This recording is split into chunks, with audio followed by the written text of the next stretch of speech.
L'intenzione del comune è di abbatterli tutti. A Montegrotto gli hotel chiusi, oggi più o meno decadenti, se non perfino pericolanti, sono 9. 2 sono già stati abbattuti, il Mondial e il San Marino. L'hotel Monaco sarà demolito a ottobre. Verranno demoliti proprio tutti, sindaco.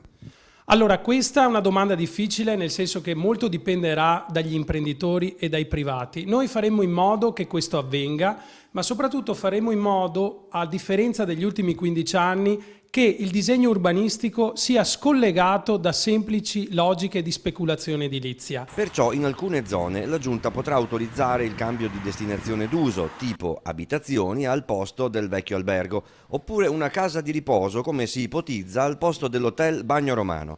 In altre no, spiega Mortandello, perché Montegrotto vuole mantenere la sua vocazione turistica e in accordo con le categorie e i privati interessati detterà le condizioni per il tipo di edifici da realizzare a seconda del contesto. In cambio il comune potrà anche ottenere delle strutture pubbliche. A Montegrotto Terme siamo all'anno zero.